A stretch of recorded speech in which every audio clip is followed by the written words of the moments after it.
ಆಚಿ ಮಸಾಲ. ಎಂತ ಅಡಿಗೆಯ ರುಚಿಯಾಗೋ ರಹಸ್ಯವು 20 ರೂಪಾಯಿ. ಶಾಸಕ ಯಶವಂತ ರಾಯಗೌಡ ಪಾಟೀಲ್ ರಾಜೀನಾಮೆ ವಾಪಸ್ ಪಡೆಯುವುದಕ್ಕೆ ನಿರ್ಧಾರವನ್ನ ಮಾಡಿದ್ದಾರೆ. ಕರ್ನಾಟಕ ವಿಧಾನಸಭಾ ಕಾರ್ಯದರ್ಶಿಗೆ ಅಧಿಕೃತವಾಗಿ ಪತ್ರವನ್ನ ಸಲ್ಲಿಕೆ ಮಾಡಿದ್ದಾರೆ. ಸಚಿವ ಸ್ಥಾನದ ಬಗ್ಗೆ ಅಸಮಾಧಾನದಿಂದ ರಾಜೀನಾಮೆಯನ್ನ ನೀಡಿದ್ರು ಯಶವಂತ ರಾಯಗೌಡ ಅವರು. ಈಗ ಆ ಒಂದು ರಾಜೀನಾಮೆಯನ್ನ ವಾಪಸ್ ಪಡೆಯುವುದಕ್ಕೆ ಅಂತ ಹೇಳಿ ನಿರ್ಧಾರವನ್ನ ಮಾಡಿರುವಂತದ್ದು. ಹಾಗಾಗಿ ಕರ್ನಾಟಕ ವಿಧಾನಸಭಾ ಕಾರ್ಯದರ್ಶಿಗೆ ಅಧಿಕೃತವಾಗಿ ಪತ್ರವನ್ನ ಸಲ್ಲಿಕೆ ಮಾಡಿದ್ದಾರೆ. ನಿನ್ನೆ ಶಾಸಕರಿಗೆ ಕರೆ ಮಾಡಿ ಸಿಎಂ ಡಿಕೆ ಶಿವಕುಮಾರ್ ಅವರು ಮಾತನಾಡಿದ್ದಾರೆ. ಅವರಿಗೆ ಸಮಾಧಾನ ಮಾಡುವಂತಹ ಪ್ರಯತ್ನವನ್ನ ಮಾಡಿದ್ದಾರೆ. ರಾಜೀನಾಮೆ ವಾಪಸ್ ಪಡೆಯುವಂತೆ ಮುಖಂಡರ ಜೊತೆಗೆ ಮಾತುಕತೆಯನ್ನ ನಡೆಸಿದ್ದಾರೆ. ಹಾಗಾಗಿ ಅಂತಿಮವಾಗಿ ತಮ್ಮ ರಾಜೀನಾಮೆಯ ನಿರ್ಧಾರವನ್ನ ಶಾಸಕರು ಹಿಂಪಡೆದಿದ್ದಾರೆ. ಮೊನ್ನೆ 19 ಜನ ಪದಗ್ರಹಣವನ್ನ ಮಾಡಿದ್ರು, ಸಚಿವ ಸ್ಥಾನವನ್ನ ಪಡೆದುಕೊಂಡ್ರು. ಆ ದಿನದಂದು ಪಟ್ಟಿ ಫೈನಲ್ ಆಗಿ ಘೋಷಣೆ ಆಗ್ತಾ ಇದ್ದಂತೆ ಕಾಂಗ್ರೆಸ್ನಲ್ಲಿ ಹಲವು ಶಾಸಕರು ಈ ಒಂದು ನಿರ್ಧಾರದಿಂದ ಮುನಿಸಿಕೊಂಡಿದ್ರು. ಅವರ ಪೈಕಿ ಯಶವಂತ ರಾಯಗೌಡ ಅವರು ನೇರವಾಗಿ ರಾಜೀನಾಮೆಯ ನಿರ್ಧಾರವನ್ನ ತೆಗೆದುಕೊಂಡಿದ್ರು. ರಾಜೀನಾಮೆಯ ಪತ್ರವನ್ನು ಕೂಡ ಸಲ್ಲಿಸಿದ್ರು. ಆ ವಿಚಾರವಾಗಿ ಕಾಂಗ್ರೆಸ್ ವಲಯದಲ್ಲಿ ಒಂದಿಷ್ಟು ಚರ್ಚೆಗಳಾಗಿತ್ತು. ಈ ರೀತಿಯಾದಂತಹ ದಿಢೀರ್ ನಿರ್ಧಾರದಿಂದ ಆತಂಕ ಮನೆ ಮಾಡಿತ್ತು. ಅದಾದ ಬಳಿಕ ಸಿಎಂ ಡಿಕೆ ಶಿವಕುಮಾರ್ ಅವರು ಮಾತನಾಡಿ ಒಂದು ಪ್ರೆಸ್ ಮೀಟ್ ನಲ್ಲಿ ಹೇಳಿರ್ತಾರೆ, ನಾನು ಕೂಡ ಈ ಸ್ಥಾನಕ್ಕೆ ಬರಬೇಕು ಅಂತಂದ್ರೆ ತಾಳ್ಮೆಯಿಂದ ಇಷ್ಟು ದಿನಗಳವರೆಗೂ ಕಾದಿದ್ದೇನೆ. ಎಲ್ಲರೂ ಕೂಡ ತಾಳ್ಮೆಯಿಂದ ಕಾದ್ರೆ ಅವ್ರಿಗೂ ಕೂಡ ಒಂದು ದಿನ ಅವಕಾಶ ಸಿಗತ್ತೆ ಅಂತ ಹೇಳಿದ್ರು. ಈಗ 3 ದಿನಗಳ ಹಿಂದೆಯಷ್ಟೇ ರಾಜೀನಾಮೆ ಪತ್ರವನ್ನ ಸಲ್ಲಿಸಿದ್ರು ಯಶವಂತ ರಾಯಗೌಡ ಅವರು. ಈಗ ಡಿಕೆ ಶಿವಕುಮಾರ್ ಅವರು ಕರೆ ಮಾಡಿ ಸಮಾಧಾನ ಮಾಡಿದ್ದಾರೆ. ಅವರಿಗೆ ಭರವಸೆಯನ್ನ ನೀಡಿರಬಹುದು ಅನ್ನುವಂಥದ್ದು ಕೂಡ ಹೇಳಾಗ್ತಾ ಇರುವಂಥದ್ದು. ಹಾಗಾಗಿ ಈ ಒಂದು ನಿರ್ಧಾರವನ್ನ ಹಿಂಪಡೆದಿದ್ದಾರೆ. ಈ ಬಗ್ಗೆ ಹೆಚ್ಚಿನ ಮಾಹಿತಿಯನ್ನು ನಮ್ಮ ಪ್ರತಿನಿಧಿ ರಾಜಪ್ಪ ಸುತ್ತೂರು ನೀಡುತ್ತಾ ಹೋಗ್ತಾರೆ. ರಾಜಪ್ಪ, ಮೊನ್ನೆ ಅಷ್ಟೇ ಯಶವಂತ ರಾಯಗೌಡ ಪಾಟೀಲ್ ಅವರು ರಾಜೀನಾಮೆಯನ್ನ ನೀಡಿದ್ರು. ಈಗ ನೋಡಿದ್ರೆ ಆ ಒಂದು ನಿರ್ಧಾರದಿಂದ ಹಿಂದೆ ಸರಿದಿದ್ದಾರೆ. ಹಾಗಾದ್ರೆ ಈ ನಿರ್ಧಾರ ಅಂದ್ರೆ ಬ್ಲಾಕ್ ಮೇಲ್ ಮಾಡೋದಕ್ಕೆ ಏನಾದರೂ ಈ ರೀತಿಯಾದಂತಹ ನಿರ್ಧಾರವನ್ನ ತೆಗೆದುಕೊಂಡ್ರ ಮುಂದಿನ ದಿನಗಳಲ್ಲಿ ಅವರನ್ನು ಕೂಡ ಪರಿಗಣಿಸಲಿ ಅನ್ನುವಂತ ಉದ್ದೇಶದಿಂದ ಈ ರೀತಿಯಾಗಿ ಮಾಡಿರಬಹುದಾ? ಮುಂದಿನ ದಿನಗಳಲ್ಲಿ ಪರಿಗಣಿಸಿ ಅಂತ ಹೇಳಲಿಕ್ಕೆ ಅವಕಾಶನೇ ಇಲ್ಲ. ಯಾಕಂತಂದ್ರೆ ಈಗಾಗಲೇ ಕೇವಲ ಒಂದು ವರ್ಷ 10 ತಿಂಗಳು ಬಾಕಿ ಇದೆ. ಯಾಕಂದ್ರೆ 2 ವರ್ಷದಲ್ಲಿ 2 ತಿಂಗಳು ಮುಗಿದು ಹೋಗಿದೆ. ಹಾಗಾಗಿ ಕೇವಲ 1 ವರ್ಷ 10 ತಿಂಗಳು ಬಾಕಿ ಇದೆ. ಅದರಲ್ಲೂ ಸಹ 6 ತಿಂಗಳು ಬಹುತೇಕ ಚುನಾವಣಾ ವರ್ಷವಾಗಿರುತ್ತೆ. ಹಾಗಾಗಿ ಉಳಿದಂತ 1 ವರ್ಷ 3 ತಿಂಗಳಲ್ಲಿ ಏನು ಮಾಡ್ಲಿಕ್ಕೆ ಸಾಧ್ಯತೆ ಇರ್ತದೆ.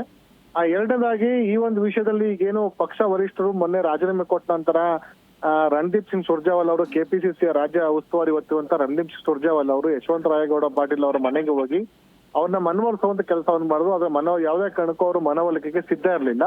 ಹಾಗಾಗಿ ಸಂಪೂರ್ಣವಾಗಿ ನನ್ನ ರಾಜೀನಾಮೆಯನ್ನು ವಾಪಸ್ ತೆಗೆದುಕೊಳ್ಳೋದಿಲ್ಲ, ಮುಂದಿನ ಚುನಾವಣೆಗೆ ನಾನು ಏನ್ ಮಾಡ್ಬೇಕು ಅಂತ ಮಾಡಿ ತೋರಿಸ್ತೇನೆ ಅಂತ ಎಚ್ಚರಿಕೆಯನ್ನು ಕೊಟ್ಟಿದ್ರು. ವಿಶೇಷವಾಗಿ ವಿಜಯಪುರ ಜಿಲ್ಲೆಯಲ್ಲಿ ಎಂ.ಬಿ. ಪಾಟೀಲ್ ವಿರುದ್ಧವಾಗಿ ಏನು ಅಪ್ಪಾಜಿ ನಾಡಗೌಡ ಇರ್ಬೋದು, ಯಶವಂತ ರಾಯಗೌಡ ಪಾಟೀಲ್ ಇರ್ಬೋದು, ಇವರೆಲ್ಲರೂ ಸಹ ತಿರುಗಿ ಬಿದ್ದಿದ್ದಾರೆ. ಅಲ್ಲಿ ಬೇರೆ ಯಾರನ್ನೂ ಸಹ ಸಚಿವರಾಗಲಿಕ್ಕೆ ಎಂ.ಬಿ. ಪಾಟೀಲ್ ಬಿಡ್ತಾ ಇಲ್ಲ ಅಂತ ಅನ್ನೋ ಕಾರಣಕ್ಕೋಸ್ಕರ ನಮಗೆ ಅನ್ಯಾಯ ಮಾಡ್ತಿರುವಂತವ್ರು ಕೇವಲ ಕಾಂಗ್ರೆಸ್ ಪಕ್ಷದವರಲ್ಲ, ಇನ್ಕ್ಲೂಡಿಂಗ್ ಎಂ.ಬಿ. ಪಾಟೀಲ್ದಾಗಿ ನಮ್ಗೆ ಸಚಿವ ಸ್ಥಾನ ಮಿಸ್ ಆಗ್ತದೆ ಅಂತ ಆರೋಪವನ್ನ ಯಶವಂತ ರಾಯಗೌಡ ಪಾಟೀಲ್ ಮತ್ತು ಅಪ್ಪಾಜಿ ನಾಡಗೌಡರು ಆರೋಪ ಮಾಡಿದ್ರು.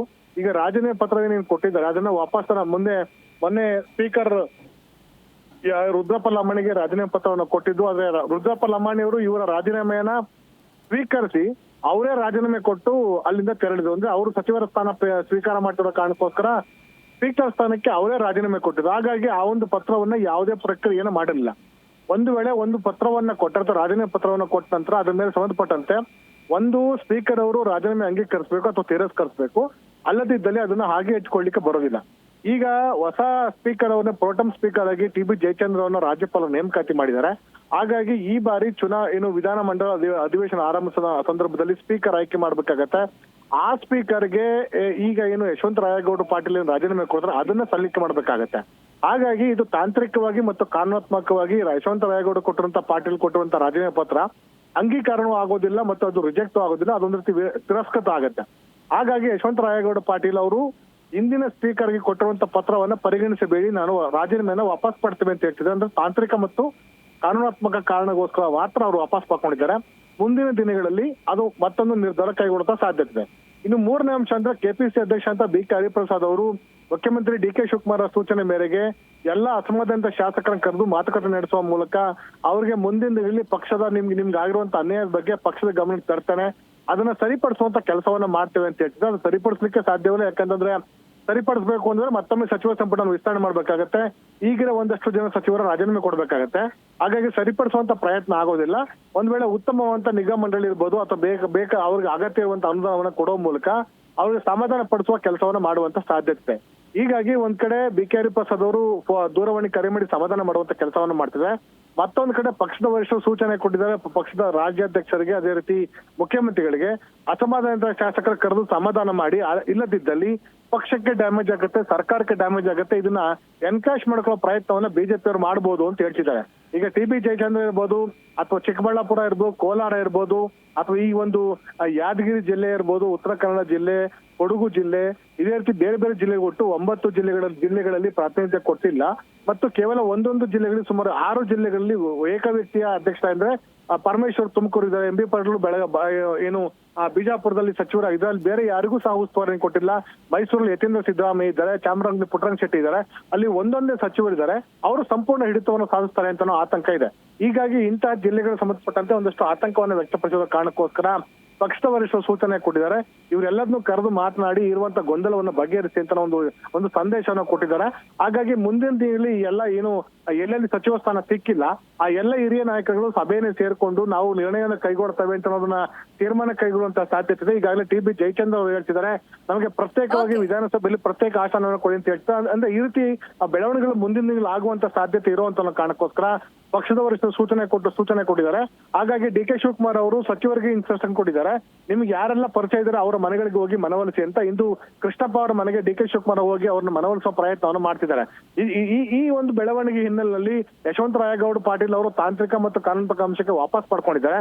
ಅದರ ಮುಂದಿನ ದಿನಗಳಲ್ಲಿ ಎಲ್ಲ ಹಿರಿಯ ನಾಯಕರು, ವಿಶೇಷವಾಗಿ ಟಿ ಬಿ ಜಯಚಂದ್ರ ಇರ್ಬೋದು ಅಥವಾ ಅಂಪನಗೌಡ ಬಾದಾಮಿ ಇರ್ಬೋದು ಅಥವಾ ಬಸವರಾಜ ನೀಲಣ್ಣ ಅವರದು, ಅಪ್ಪಾಜಿ ನಾಡಗೌಡ ಇರ್ಬೋದು, ಯಶವಂತರಾಯಗೌಡ ಪಾಟೀಲ್ ಇರ್ಬೋದು ಅಥವಾ ಕೆ ಷಡಾಕ್ಷರಿ ಇರ್ಬೋದು, ಅಶೋಕ್ ಪಟ್ಟಣ್ ಸೇರಿದಂತೆ ಸುಮಾರು 15ಕ್ಕೂ ಹೆಚ್ಚು 15ರಿಂದ 20ಕ್ಕೂ ಹೆಚ್ಚು ಜನ ಶಾಸಕರು ಒಟ್ಟೆ ಕೂತ್ಕೊಂಡು ಹಿರಿಯ ನಾಯಕರು ಚರ್ಚಿಸಿ ಒಂದು ತೀರ್ಮಾನ ಕೈಗೊಳ್ಳಬೇಕು ಅಂತ ನಿರ್ಧಾರ ಕೈಗೊಂಡಿದ್ದಾರೆ. ಹಾಗಾಗಿ ಇವರು ವಿಧಾನಸಭೆಯಲ್ಲಿ ಪ್ರತ್ಯೇಕವಾಗಿ ಆಸನಗಳ ಕಾಯ್ದಿರಿಸುವ ಮೂಲಕ ನಾವು ಮೂಲ ಕಾಂಗ್ರೆಸ್ಸಿಗರಲ್ಲ ಅಥವಾ ಕಾಂಗ್ರೆಸ್ ಸರ್ಕಾರಕ್ಕೆ ಬೆಂಬಲ ಇಲ್ಲ ಅಂತ ಸಂದೇಶ ನೀಡುವಂತ ಪ್ರಯತ್ನ ಮಾಡುವಂತ ಸಾಧ್ಯತೆ ಇದೆ. ಅದರ ಒಂದು ಹಿನ್ನೆಲೆಯಲ್ಲಿ ಅಂದ್ರೆ ನಾವು ರಾಜೀನಾಮೆ ಕೊಟ್ಟು ಹೊರ ಬಂದ್ರೆ ಕಾಂಗ್ರೆಸ್ ಸರ್ಕಾರವನ್ನ ಪಕ್ಷವನ್ನು ವಿರೋಧ ಮಾಡ್ಲಿಕ್ಕೆ ಆಗಲ್ಲ. ಹಾಗಾಗಿ ನಾವು ಸರ್ಕಾರದಲ್ಲಿ ಅಥವಾ ಪಕ್ಷ ಈ ಒಂದು ಸರ್ಕಾರದಲ್ಲಿ ಇದ್ದುಕೊಂಡು ಅಥವಾ ಈ ಒಂದು ಅಧಿವೇಶನ ಭಾಗವಹಿಸಿ ಸರ್ಕಾರದ ವಿರುದ್ಧ ಧೋರಣೆಗಳನ್ನ ನಾವು ಪ್ರತಿಬಿಂಬಿಸುವ ಪ್ರಯತ್ನವನ್ನ ಮಾಡೋಣ ಅಂತ ಒಂದು ನಿರ್ಣಯವನ್ನ ಕೈಗೊಂಡಿರುವಂತ ಸಾಧ್ಯತೆ ಇದೆ. ಅದರ ಭಾಗವಾಗಿ ಈ ಎಲ್ಲಾ ನಾಯಕರುಗಳು ರಾಜೀನಾಮೆಯನ್ನು ಕೊಡೋದು ಬೇಡ, ನಮ್ಮ ನಿರ್ಣಯವನ್ನ ನಮ್ಮ ಏನು ಪ್ರತಿಭಟನೆಯನ್ನ ಅಥವಾ ತಮ್ಮ ವಿರೋಧವನ್ನು ವ್ಯಕ್ತಪಡಿಸಲಿಕ್ಕೆ ಬೇರೆ ಪ್ಲಾಟ್ಫಾರ್ಮ್ ಕ್ರಿಯೇಟ್ ಮಾಡ್ಕೊಳ್ಳುವಂತ ಪ್ರಯತ್ನವನ್ನು ನಡೆಸಿದ್ದಾರೆ. ಹಾಗಾಗಿ ಮುಂದಿನ ದಿನಗಳಲ್ಲಿ ಇದರ ಪರಿಣಾಮ ಯಶವಂತರಾಯಗೌಡ ಪಾಟೀಲ್ ಇರ್ಬೋದು ಅಥವಾ ಬೇಡೂರು ಗೋಪಾಲಕೃಷ್ಣ ಇರ್ಬೋದು ಅಥವಾ ಅಶೋಕ ಪಟ್ಟಣ್ ಇರ್ಬೋದು, ತನ್ವೀರ್ ಸೇಠ್ ಇರ್ಬೋದು, ಇವ್ರು ಸುಮಾರು ನಾವು ಲೆಕ್ಕ ಹಾಕೊಂಡ್ರೆ ಸುಮಾರು 25ರಿಂದ 30 ಜನ ಶಾಸಕರು ಹಿರಿಯ ಶಾಸಕರಾಗ್ತಾರೆ.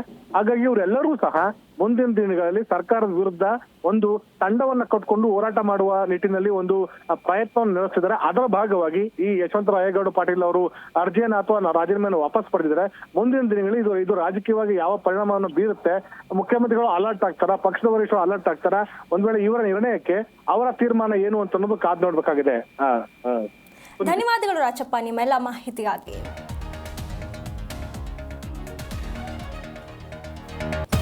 ಈಗ ಸಂಪುಟ ಸರ್ಜರಿ ಆಗ್ತಾ ಇದ್ದಂತೆ, ಇನ್ನು ಸಂಪುಟ ವಿಸ್ತರಣೆ ಆಗ್ತಾ ಇದ್ದಂತೆ ಕಾಂಗ್ರೆಸ್ ವಲಯದಲ್ಲಿ ಏನೆಲ್ಲ ಅಸಮಾಧಾನ ಉಂಟಾಗಿತ್ತು, ಮೊನ್ನೆ ಪಟ್ಟಿ ಫೈನಲ್ ಆಗ್ತಾ ಇದ್ದಂತೆ, ಘೋಷಣೆ ಆಗ್ತಾ ಇದ್ದಂತೆ ಎಷ್ಟೆಲ್ಲ ಶಾಸಕರು ಮುನಿಸಿಕೊಂಡಿದ್ರು. ಅದರಲ್ಲಿ ಯಶವಂತರಾಯಗೌಡ ಪಾಟೀಲ್ ಅವರು ಕೂಡ ರಾಜೀನಾಮೆಯನ್ನ ಕೊಟ್ಟಿದ್ರು.